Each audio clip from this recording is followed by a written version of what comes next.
Seguimos con el programa En la Polémica. Estamos en la ciudad de Guayaquil, calor a esta hora aquí en el puerto principal. Y vamos a presentar nuestra siguiente entrevista de este programa, el programa En la Polémica. Está con nosotros el ingeniero César Monge. Él es candidato a la prefectura aquí en la provincia del Guayas por el movimiento Creo. Dejo constancia que las expresiones, las manifestaciones, las declaraciones que se formulen en este programa son de exclusiva responsabilidad de nuestros invitados. Y también señalo que el candidato Jimmy Jairala del Centro Democrático y Alianza País fue invitado oportunamente, se excusó, señaló que por problemas de agenda no podía asistir. Ingeniero Monge, bienvenido, gracias por acompañarnos. Un tema general para conocer su apreciación. ¿Hasta qué punto las prefecturas, este sistema de gobierno provincial, todavía tiene vigencia o es ya un sistema o un funcionamiento caduco? Tendrían vigencia si los más de 200 millones de dólares que tienen como presupuesto, y estamos hablando de un valor muy importante. ¿Eso depende de la población? ¿Cómo se asigna eso? Depende del tamaño de la provincia. En el caso de Guayas, la prefectura tiene 225 millones de dólares de ingresos, es una cantidad muy importante, donde se puede hacer cosas muy importantes. Ahora, todo depende de qué.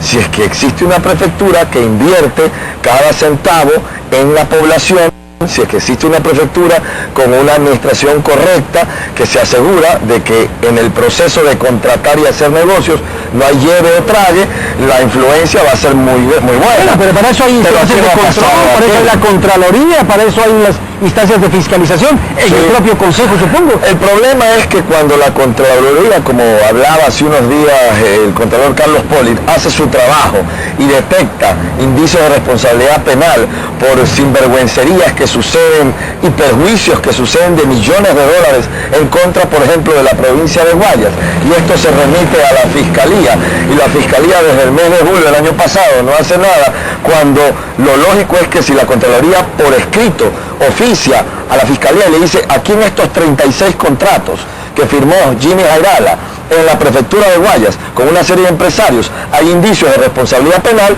usted procede a Fiscalía ¿con qué? Con la instrucción fiscal, cosa que no se hace. ¿Y por qué tiene usted esa información? Bueno, primero que nada vale la pena decir algo. Cuando César Monge anunció con fuerza, dijo: aquí estoy, vamos adelante, vamos a cambiar Guayas, empezó a suceder algo que a mí me llamó la atención. Hubo mucha gente que empezó a venir a mí a decirme: César, pero mira en la prefectura hay estas irregularidades, esta otra. ¿Qué dije yo, Andrés? Dije: mira, hermano, a mí no me traigas chismes, que yo chismoso y chismólogo no soy. Si yo voy a hablar de algo porque hay alguna irregularidad, yo voy a hablar con pruebas. Bueno, pasaron unos días y empezó a llegar de manera anónima en unos sobres que decía los honestos de la prefectura, y esta es la primera vez que en un canal de televisión lo digo, empezaron a llegar información. Yo empecé a revisar. ¿Cuánto valor le da una documentación que no tiene firma de responsabilidad? Bueno, cuando se trata de oficios de la Contraloría, que yo he hecho público a todos los medios de comunicación, y cuando el Contralor Poli no ha salido a decir que estos documentos son falsos, sino más bien ha confirmado que efectivamente hay 26 comunicaciones donde en 36 contratos, se establecen ya responsabilidades. Se establece, como ustedes pueden ver aquí, en un caso, por ejemplo, aquí caminos vecinales, indicios de responsabilidad penal. Aquí rehabilitación de una vía, indicios de responsabilidad penal. Acá otra vía de acceso en el Cantón Guayaquil, indicios de responsabilidad penal. ¿A cuánto asciende más o menos esto que usted refiere, ha sido ya auditado por la Contraloría? Aquí hay más de 10 millones de dólares en perjuicios. ¿En perjuicios de qué tipo?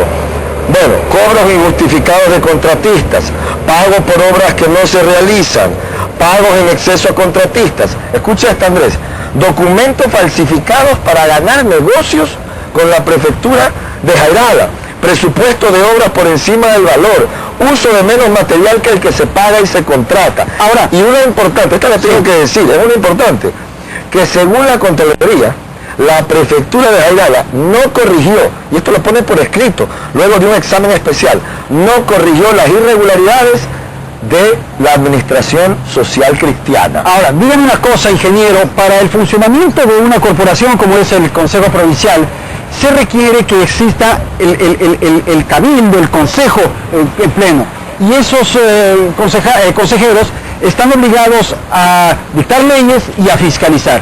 ¿Se ha fiscalizado esto al interior de la prefectura del Guayas? Mira, por parte de los consejeros. aquí la primera pregunta es si en la prefectura de Jairala existen fiscalizadores de obras. ¿Dónde estuvieron? Esos son los primeros. ¿Dónde estuvieron? ¿Por qué tiene que venir la Contraloría y levantar el raterío que está sucediendo ahí adentro y luego no le queda más que después de revisar informes de borrador, después de permitirle a la prefectura que descargue, ya no le queda más que decirle por escrito lo que usted ha visto, ¿no? Indicio de responsabilidad penal, fiscal actúe, que la fiscalía no actúe es otra cosa. ¿Y el Consejo Provincial no ha actuado? Y el Consejo Provincial seguramente, asumo yo, que los demás alcaldes no olviden que está integrado por los alcaldes. Asumo yo que no conocían de esto, pero hoy se está conociendo no solamente esto, es que este es el escándalo más grande de lleve y de zapada que por lo menos yo he visto en la historia de la prefectura, con una cereza en el pastel. Porque cuando se habla de más de 10 millones de dólares de perjuicio, que es lo que dice la Contraloría, ¿qué es lo que uno en la calle dice? Bueno, ¿y dónde se ha ido tanto billete? ¿Dónde se va la plata del Guayas? Pues no. Y resulta que recibiendo información, corroborándola, encontramos que hay una red, escuchen esto ecuatorianos, guayacenses, esto es de locos, una red de trabajadores de la prefectura que ganan entre 324 dólares y 700 y pico de dólares. Es decir, que jornaleros, digamos, gente que hace conserjería, gente humilde, etcétera, etcétera. ¿Como quiénes? Como el señor Ángel Alfredo Arias Medina, que es conserje, un trabajador de la prefectura, que gana 733 dólares, por ejemplo. ¿Como quién más? Como el señor Michael Alex Caiche Hernández, que gana 324 dólares. ¿Como quién más? Como el señor Armando Cristóbal Tejada Arriaga, que gana ¿cuánto? 471 dólares. Esta red de trabajadores de la prefectura del Guayas enviaron cientos de miles de dólares a través de Western Union, y aquí están los documentos de Western Union que lo certifica, con firma de responsabilidad. O sea, estos empleados hacían transferencias, hacían transferencias de cientos de miles de dólares en total. La pregunta es por qué personas que ganaban salarios bajos relativamente tenían posibilidades de enviar dinero. Es que ahí se empieza a levantar la alfombra donde salen las cucarachas y las ratas. La basura. Correcto. Entonces, ¿qué es lo que pasa? Cuando nosotros conocimos esto, ¿qué es lo que uno dice? ¿Cómo puede ser, como dice Andrés Carrión, cómo puede ser que alguien que gana 324 dólares envíe todos los meses, durante 2 años y medio, cientos de miles de dólares de Guayas a Perú? ¿A quién le envía esto? Bueno, pero ese es un problema de este empleado, de este trabajador. No necesariamente, ya le voy a contar por qué. Porque cuando nosotros empezamos a revisar a quién le llegaban estos cientos de miles de dólares, resulta que le llegan a Perú ¿a quiénes? A criadores de caballos, ¿no verdad? A jinetes de caballos de carreras, a criadores, gente que mantiene estos caballos. Correcto. Entonces uno dice, a ver, pero el negocio de los caballos de carreras en Perú es para millonarios, pues para niñados. ¿Cómo es que un trabajador que gana 324 dólares envía este dinero allá? Y entonces, ¿qué hace César Monge? ¿Qué sospechas tiene? Lo que tiene que hacer una persona seria, pues dice, ¿y quiénes son estas personas? Y los encuentra en las revistas especializadas de Perú. ¿Y sabe quién más está en las revistas especializadas de Perú? Como el gran empresario de los caballitos de carreras, Jimmy Jairala, que aquí lo conocemos como prefecto y en Perú como gran empresario. Pero ahí no termina todo. Yo me voy a la fiscalía y presento pues una denuncia contra estos trabajadores. Y en eso, como sí es cierto, pero ellos no son los culpables, porque a ellos les daban órdenes y les decían todos los meses que vayan a enviar este dinero a Perú. La que armaba los paquetes de billetes es la secretaria del señor Jairala, Mercedes Carolina Loja. ¿Sabe dónde dijo esto el abogado? En Televisión Nacional. Entonces, aquí vea, no somos giles en Guaya, ¿eh? Ingeniero, bueno, esta es la propuesta suya de ir a hacer una auditoría, de ir a hacer una fiscalización, de establecer responsabilidades, de fin. Más allá que... Pero usted, ¿qué le propone a la provincia de Guayas? Bueno, eso es muy importante. Primero, yo no creo que una provincia salga adelante con pésimos ejemplos de administraciones plagadas de actos de corrupción. Si ese es el ejemplo que queremos darle al futuro del Ecuador, estamos fritos. 1, 2, ¿cómo vamos a poder sacar adelante la producción de la provincia de Guayas si ahora se descubre que cuando la prefectura de Jairala, según la Contraloría, hace contratos para vías, por ejemplo, para poner doble carpeta fáltica, resulta que la Contraloría descubre que en lugar de poner doble carpeta fáltica, ponen una laminita, se destruyen los caminos vecinales y los agricultores tienen dificultades. Usted señaló que el presupuesto de la prefectura es de 220 millones. Ingresos por más de 200. Esos son los ingresos que tienen. Sí, señor. ¿Qué va a hacer usted con esa plata? ¿Qué hay que hacer? Primero, ¿cuál es la actividad más importante de la provincia de Guayas después del comercio? La actividad agrícola agropecuaria. Usted sabe, Andrés, porque nos hemos conocido durante mucho tiempo, que yo pues no me he dedicado a saltar de un partido a otro, de una camiseta a otra. Yo más bien me di a conocer como una persona que trabaja en el sector agropecuario, agrícola, en la tierra, en el sector camarón. Esa es mi actividad. Por eso cuando yo vengo a una entrevista, vengo con botas, vengo con ropa de trabajo, porque esta es la ropa que yo uso siempre. Excepto cuando voy a Quito a sus entrevistas, que me pongo un saco bien puesto. Pero fuera de eso, lo que necesitamos es apoyar a la actividad que tiene mayor potencial en Guayas. No es posible, Andrés Carrión, que el 93% de pobreza rural sea la realidad de hoy de Guayas. ¿Eso qué quiere decir? Que en los cantones de la provincia de Guayas, como Bucay, Santa Lucía, El Triunfo, etcétera, etcétera, que tienen el 36% aproximadamente de la población, 9 de cada 10 guayasenses no puedan cubrir sus necesidades básicas. Traen un tema, es el 90% de la pobreza para el 93% de pobreza. Pero también hay unas empresas enormes ahí, hay negocios muy significativos. No en todos los cantones. Pero hay exportadores. Usted ha estado en la industria camaronera, por ejemplo, en donde hay una enorme capacidad de recursos. A ellos les va bien. Entonces hay unos que tienen muchísima plata y otros que tienen poca plata, por eso aparece el 90%. ¿Qué hay que hacer? A los que les va bien, pues aleluya, que les vaya bien, que sigan generando empleo. ¿Cómo generamos más empleo? Por dos razones. A ver. Porque Guayas está en el grupo de las provincias de mayor desempleo nacional. El Guayaquil, donde estamos en este momento, con este bonito calor, tiene la tasa de desempleo más alta de todo el Ecuador. Es una vergüenza. ¿Pero por qué tenemos la tasa más alta de desempleo de todo el Ecuador? Lógico, pues, Andrés, si tú tienes el 93% de pobreza rural en los diferentes cantones, la gente no se va a quedar parada diciendo, bueno, que me caiga del cielo lo que me caiga. ¿Qué hace? Va a Guayaquil a ver qué hace en la calle, qué chambea, cómo trabaja. Claro. Y Guayaquil absorbe una gran cantidad de desempleo.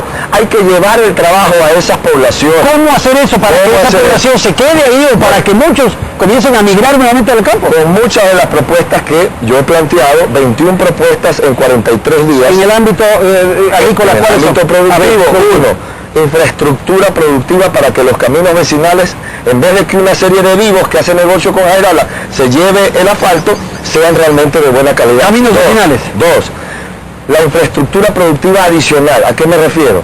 La limpieza de los ríos, la limpieza de los canales. Usted sabe que por no hacer el trabajo a tiempo, el sector productivo de Guayas tuvo que ser declarado en emergencia por el gobierno nacional. Esa sequía. Y el señor Ponce, el ministro de Agricultura, cuando vino acá, ¿sabe lo que dijo? Vea, yo vengo aquí a solucionar el problema, pero tengamos claro quién es la responsabilidad del Consejo Provincial. ¿Por qué? ¿Por qué? Por dos razones. Porque si usted revisa los contratos que ha auditado la Contraloría, usted encontrará que en contratos de limpieza de ríos, justamente los rubros que no se cumplen es la limpieza del río. Entonces, hasta en eso se está entregando el dinero de Guayas. Y la posibilidad de fomentar, de promocionar la producción con líneas de crédito, con semillas, con insumos, lo puede hacer. Hay varias alternativas. La primera, asociatividad. ¿Qué pasa en el Guayas? Usted tiene una serie de pequeños productores y cada uno por su lado trata de ver cómo vende lo que tiene. Y entonces es un jugador pequeñito.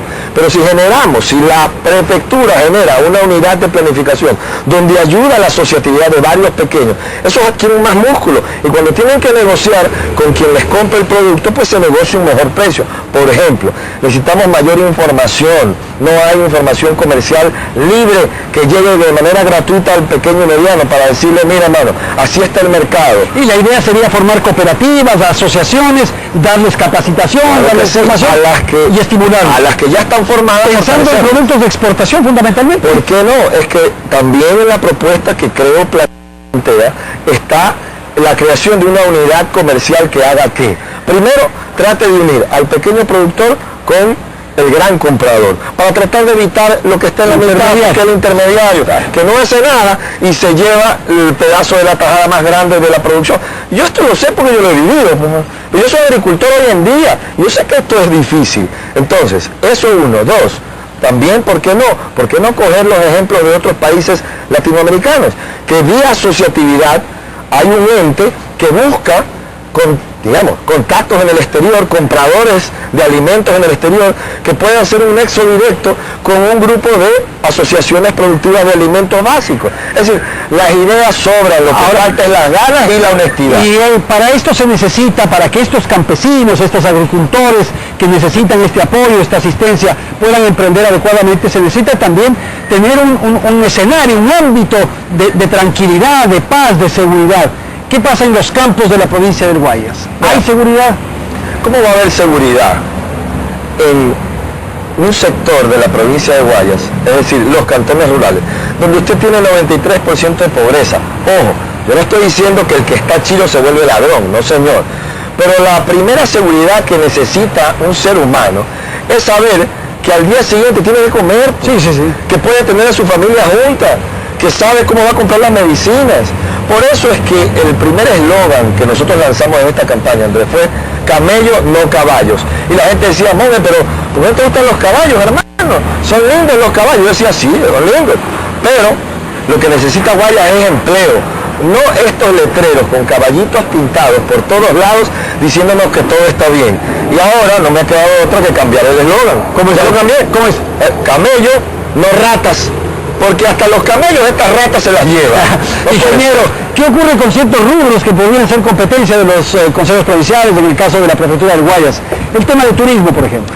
Vea, ¿cómo vamos a tener un turismo fuerte si 8 de cada 10 kilómetros de la provincia de Guayas, de las vías, están en estado malo y regular? ¿Sabe de dónde saqué este dato?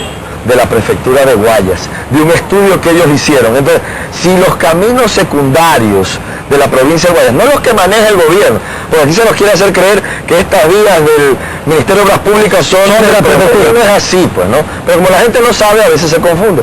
Pero si 8 de cada 10 kilómetros de los 5.000 kilómetros de las vías secundarias de la provincia de Guayas están en estado malo y irregular, ¿de qué turismo hablamos? Lo primero entonces es atender el tema vial, infraestructura, vialidad, por favor. ¿Qué hacer con la educación? Vea, ¿ustedes no pueden asumir ciertas competencias de la educación? Yo tengo, y lo he propuesto como una de las ideas, porque cuando teníamos este programa que salía en este canal, ¿no, verdad?, que se llamaba Detrás de la Política, donde yo recorría con una cámara a diferentes lugares del Ecuador, me encontré con algunos colegios técnicos agrícolas aquí en la provincia del Guayas que eran un absoluto abandono, realmente daban mucha pena.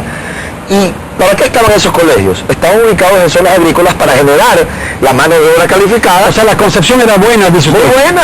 Y aquí hay ejemplos, y yo no tengo empacho en decirlo, de colegios técnicos como el de Limoncito, del ex MTV o MTV Casteló, ¿no, verdad? Que el hijo fue, el profesor Casteló, que el hijo fue un agrícola, un joven agricultor que lamentablemente murió en un accidente, y el señor Casteló se dedicó a hacer un colegio agrícola agropecuario en Limoncito. Pero ese es un colegio privado.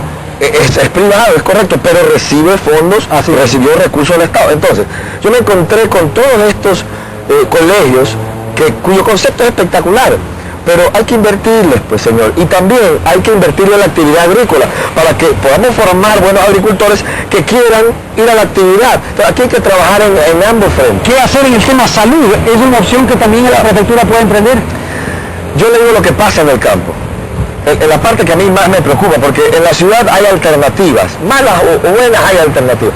Pero cuando usted está en los recintos de la provincia del Guayas, y viene el invierno, y por la falta de planificación se inunda y se vuelve una capa de agua, cuando usted ve un caserío allá al fondo, allá le pica una culebra, y esa persona se muere de picada de culebra. Hay un proyecto que nosotros estamos planteando como uno de los 21 camellos o propuestas, que es el botiquín comunitario. ¿De qué se trata esto? Usted encuentra un caserío, sabe que esa gente de ahí no puede salir, que si tiene que salir cuando hay una emergencia, mueren en el camino, de cosas básicas. Usted toma a una de las casas del caserío, donde usted detecte que hay una mayor capacidad de manejo, de un botiquín de primeros auxilios básicos fundamental. Los entrena, los capacita, no para salvarles la vida permanentemente, pero cuando hay una emergencia en uno de estos lugares donde no hay nada y nadie los atiende, salgan de la emergencia, puedan ir un par de horas más, salir a donde tienen que salir y salvarse la vida, ¿no? Ahora, ingeniero, para una elección como esta que usted se ha postulado, se ha presentado, en el caso de la prefectura del Guayas, Usted no tiene que ganar en el campo, no tiene que ganar en las áreas rurales, tiene que ganar aquí en lo urbano, en la ciudad, y en el caso puntual de la ciudad de Guayaquil. Por eso es que es interesante que alguien, por lo menos uno de los candidatos, salga a jugársela en contra de qué. ¿Cuál es el principal problema de Guayaquil? La inseguridad. La segunda, el trabajo. Pero la inseguridad o el raterío no empieza solamente acá abajo, empieza arriba. Los de cuello blanco, pues señor, ¿cómo vamos a tener una sociedad donde queremos que no haya inseguridad, robo, si arriba los sabidos se hacen millonarios y roban? Pues yo he tenido la valentía, y puedo decir por qué la valentía, pero yo no me estoy enfrentando solamente a Jairala y al gobierno, yo me estoy enfrentando a la partidocracia. ¿Usted sabe quién es el abogado del señor Jairala? El señor Javier Sandoval. Usted sabe quién es porque usted sabe de política. El exdiputado social cristiano, suplente alterno de León Férez Cordero. Son los pesos pesados de la partidocracia, que quieren arremeter con todo. Pero claro, y ahora dice que nos van a meter presos. Pero lo que ocurre es que en términos electorales, en términos de campaña, resulta atractivo sacar papeles, sacar denuncias, de hacer este tipo de escándalos. Resulta necesario, no atractivo. Necesario porque la Constitución nos obliga, Andrés, a que si nosotros tenemos información que demuestre corrupción, es una obligación ciudadana decirlo y no tenerle miedo. El problema de la sociedad, es lo que decía el Simón en Diario Hoy y en Diario Universo, es que estamos aterrados, la gente tiene temor.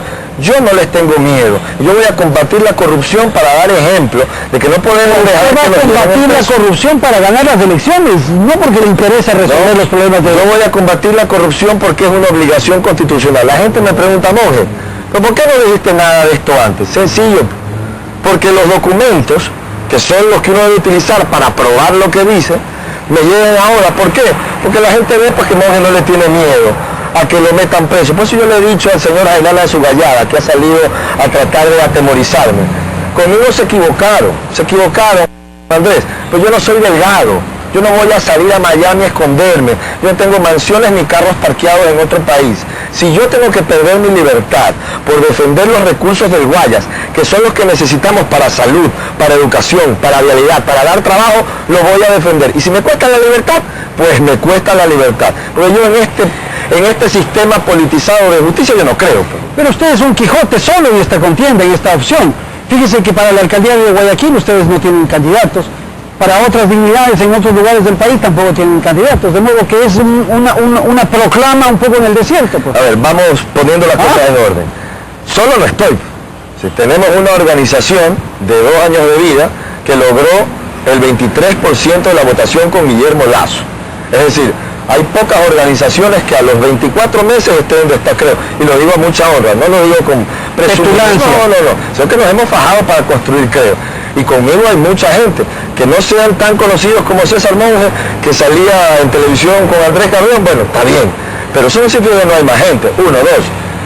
Nosotros somos, de todas las organizaciones políticas, después de Alianza País, las que más candidatos hemos puesto. Pero César, si ustedes tienen este potencial que he referido, el haber convertido en 2 años al movimiento en el segundo del país, ¿por qué no Guayaquil? ¿Por qué no tener candidato en Guayaquil? ¿Por qué no tener candidato en Quito? Bueno, sencillo, porque en la escala de valores nuestra, y yo no sé si esto está equivocado o no, puede ser.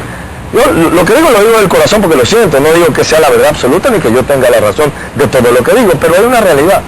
Para nosotros es Ecuador, la ciudad, si estamos en Guayaquil o la provincia, y luego creo. Es decir, uno no construye una organización política que tiene que estar por encima de los intereses de la mayoría. ¿Por qué digo esto? Porque en las elecciones anteriores nosotros tomamos una decisión, apoyamos a Jaime Nebot, caminamos con Jaime Nebot. En política hay que ser coherente, porque si uno no pierde credibilidad, ¿qué sentido hubiera sido o hubiera hecho a usted, a Andrés Carrión y al Ecuador entero, que hace pocas semanas estuvimos en la calle con Jaime Nebot y Guillermo Lazo caminando, apoyando la gestión de Nebot, y pocas semanas más tarde, en una elección, tirándole piedras a Nebot diciendo esto? ¿Sabe qué? Eso es volverse Jairala, que primero decía que correr un monstruo totalitario, que se había robado los bienes de los Isaías, y luego le besa la mano, o estar al lado de Nebot cuando le convenía, y ahora dice que ese modelo no vale. Esas payasadas, por lo menos yo, mientras esté en política, no voy a hacer. César, ¿por qué quiere ser prefecto de la provincia de Guayas? Con eso terminamos. Porque creo que otro Guayas sí es posible, porque creo que podemos dar el ejemplo de servicio público, de gente buena, que no quiere entrar para llevarse la troncha, ni hacerse millonarios de la noche a la mañana, o volverse ricos y cómodos a punta del dinero del pueblo. Y porque el 93% de pobreza rural es impresentable. Y por eso Monge va a ser el prefecto de Guayas. Ha sido el ingeniero César Monge, candidato por el movimiento Creo a la prefectura de Guayas.